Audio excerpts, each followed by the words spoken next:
भगवान से निवेदन किया है, प्रभु आप थोड़ा झुक जाओ ताकि मेरी बहन सीता आपके गले में जयमाला पहना दे। आज यूं ही प्रभु से इतना सखियों ने कहा है, उधर लक्ष्मण ने आज अपने भैया को इशारा कर दिया है, भैया ये कदाचित मत करना।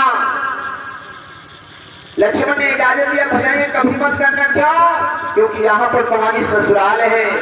ए भैया अगर ससुराल में झुक गए फिर खैर ना है ना। अगर ससुराल में झुक गए तो भक्तों फिर मसला नहीं है। आज वही बात लक्ष्मण कह रहे हैं बड़े भैया से, भ्राता आप झुकना नहीं। राम इशारा समझ गए, सीता भी इशारा समझ गई। तो आज सीता ने लक्ष्मण की तरफ देखा है, फौरन आज भैया लक्ष्मण को इशारा किया है, अब आप ही कुछ करो जिससे मैं जयमाला डाल दे। लक्ष्मण ने विचार किया, हाँ हो जाएगा। लक्ष्मण जी विचार करते हैं, अगर मैं पत्नी समेत उठाता हूँ, क्योंकि शेषा होता नहीं, विचार करते अगर मैं पत्नी समेत उठाता हूँ तो ये दोनों लोग उठेंगे। ए भैया अगर किसी वस्तु के ऊपर कोई वस्तु रख दी जाए, उसको नीचे से उठाया जाए तो क्या एक एक उठेगी? दोनों बराबर उठेंगे। लक्ष्मण ने विचार किया दोनों लोग बराबर उठ जाएंगे तो भी नहीं बनेगा। फिर लक्ष्मण जी सोचे फिर क्या किया जाए। तो आज लक्ष्मण के मन में विचार आया है, ऐसे नहीं बनेगा, मैं चल करके भगवान के चरणों में अपने शीश को झुकाता हूँ। आज लक्ष्मण के मन में विचार आया, मैं चल करके अपने भैया के चरणों में शीश को झुकाता हूँ। जो ही मेरे भक्त को चरणों में शीश को झुकाया है, राम ने भैया लक्ष्मण को पकड़े और उठाने लगे। ए भैया जो ही मेरे राम अपने भैया को झुककर उठाने लगे, सीता इधर प्रभु के गले में जयमाला डाल दिया है। हरे हरे बांस मंडप छाए, सीता जी को राम ब्याह।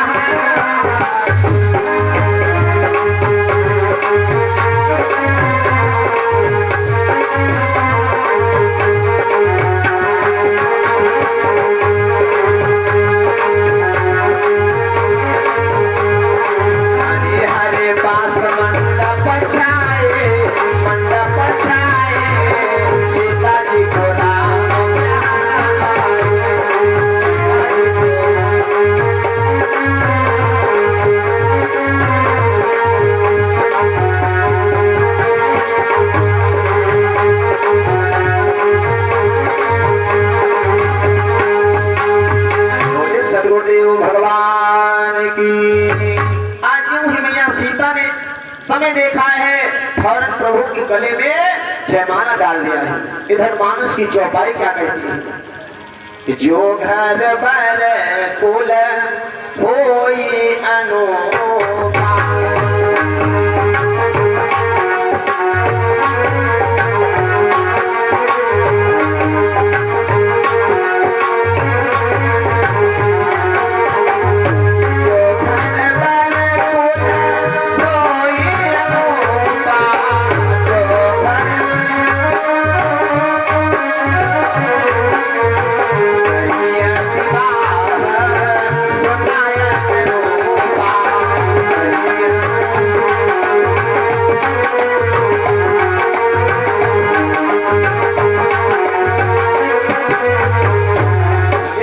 भगवान की। वाह भैया वाह, ऐसे जयकारा लगाओगे हैं?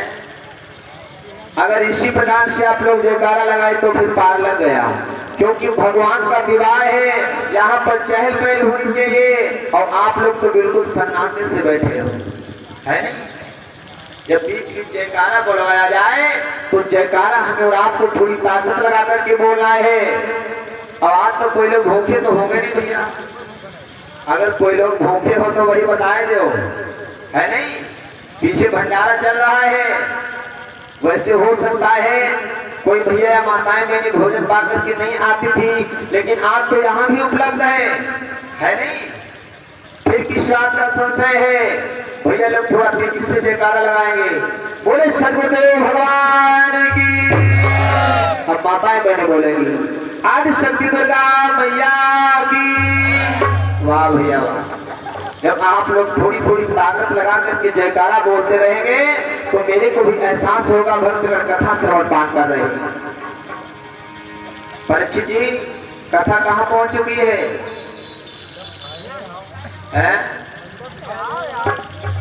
थोड़ा तेजी से बोलो। बोले गोविंद भगवान की। मंडप छा गया है। मानस की चौपाई क्या कहती है? जो घर पर कुल हुई अनूपा करिए विवाह सुता अनुरूपा। एक भैया जी आकर के प्रसाद दीजिएगा, नाम नोट करिएगा। मानस की चौपाई कहती जो घर पर जब हम और आप अपनी पुत्री का विवाह खोजने के लिए जाते हैं तो सबसे पहले हम और आप क्या देखते हैं? ए भैया मानस की चौपाई साफ साफ कहती है जो घर सर्वप्रथम हम और आप देखते हैं घर कि हमारी बेटी ससुराल आएगी तो रहने के लिए घर है या नहीं है। उसके बाद में पर देखा जाएगा कि लड़का लड़की के योग्य है या नहीं है। उसके बाद में उसके कुल को देखा जाएगा। ए भाई उसके बाद में उसके कुल को देखा जाएगा कि इसके कुल में क्या हो रहा है। जब ये तीनों चीजें ठीक है तब हमें और आपको निसंकोच विवाह कर देना चाहिए। अब बताओ। पुष्पा एग्री क्लिनिक मठिया तिराहा कैथलिया पोस्ट सोनू सिंह यादव भैया जी की तरफ से महामाई के दरबार में 101 मुद्राएं सादा समर्पित हो रहे। भगवान सदैव सच्चाई बनाए रखें। बोले सदगुरुदेव भगवान की। तब हमें आपको अपनी पुत्री का विवाह कर देना चाहिए, ये शास्त्र कहता है। लेकिन विचार करना भक्तों, हम और आप आजकल करते क्या है? घर होए और या ना हो, ये भैया इस कलयुग की रीति है। घर तनिको ना हो और लड़का चाहे कनवा हो और 100 बीघा हो। ए भैया हम जानते विवाह किसका होता है? 100 विवाह का हो और लड़का कनाए हो। क्यों? क्योंकि अब आदमी लालच में फंस गया है। क्यों भाई? लेकिन ऐसा नहीं करना चाहिए। ऐसे अगर होता ना तो गरीब जो है कि कभी पुत्रियों का विवाह बड़े घर में नहीं कर पाएंगे। शास्त्र कहता है केवल हमें और आपको घर पर कुल देखना चाहिए, विवाह कर देना चाहिए। लेकिन वहां ये दहेज, जिस दिन से दहेज राक्षस ने डेरा डाला है उसी दिन से इस कलकाल में मेरे भक्तों ना जाने कितनी लड़कियां अपनी जान को गंवा देती है। किसी कवि ने बताया भी है एक पिता के घर में ज्यादा गरीबी आ गई थी, बेटी सयानी थी, विवाह करने योग्य हुई थी तो बेटी जो है अपने घर में बेचारी रोती है। पिता को देखती है उदास तो बेटी घर में रोती है। पिता अपने मन में रोता है, अरे मेरे पास में धन नहीं है, मेरे पास में धन नहीं है, मैं अपनी पुत्री का अगर विवाह करें तो कैसे करें? बेचारा वो भी रोता है। तो आज बेटी जो है अपने पिता के पास आती है और अपने पिता से निवेदन करती है बाबू कि जय बहना दहेज पाली गली अंगवा, कि जय बहना दहेज पाली गली अंगवा और चाहे से तोरा लागे मोरी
गरीब बेटी के चारी रोटी है। आज इस कलिकाल में क्या हो रहा है, ए भाई, आपके पास में ज्यादा दहेज हो, आप चाहे जिस बड़े घर में विवाह कर सकते हैं, लेकिन शास्त्र कहता है हमें और आपको अपनी बराबरी में बैठना चाहिए। ज्यादा ना ऊंचा हो कुल और ना तो ज्यादा नीचा हो।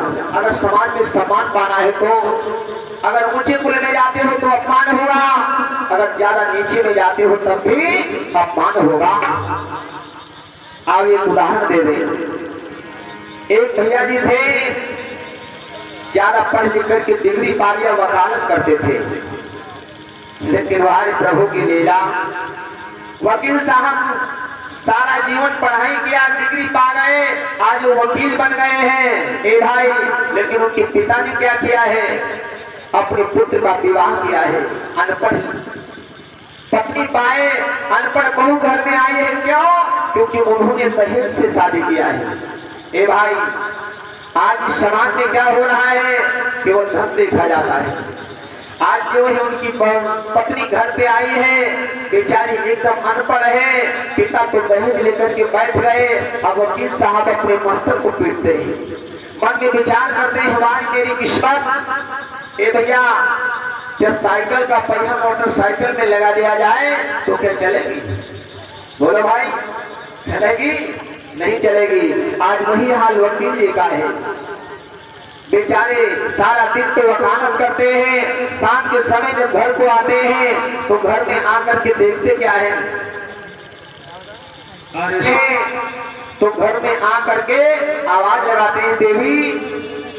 आज जब उन्हें आवाज लगाया, पत्नी बाहर आ गई, कुर्सी डाल करके बैठ गए, बेचारे थक करके आए थे। आज देवी जी से कहने लगे, देवी जी जरा पानी लेके आओ। अब जरा जब जनती हो तब लेके आया हूं। ए भैया, जैसे जो इंग्लिश पढ़ा नहीं है तो वो क्या जानेगा, वो बोले जरा पानी ले आओ। अब वो कहती जरा पानी कहाँ रखा है, कहो नल से उठ के दे दे। बोले अरे देवी जी ले आओ, वह ले आओ। और वो गिलास हम नल से पानी लेके आ गए। भक्तों, जो ही वो गिलास में पानी लेकर के आए हैं, वकील साहब कुर्सी पे बैठे हैं, क्योंकि सारा दिन वकालत करते हैं, इंग्लिश में बात करते हैं। जो यहाँ जो पानी लेकर के आए हैं, वकील साहब के सामने उस गिलास को दिया है, और वकील साहब मुझसे फिर अंग्रेजी निकल गई। ए भाई, फिर इंग्लिश निकल गई। बोले थैंक यू। अब वही कहीं जान चाहते हैं फेंक दो। उन्होंने फौरन पकड़ा गिलास वो धाम से फेंक दिया। वकील साहब कहने लगे, वाह देवी, ये तुमने क्या किया?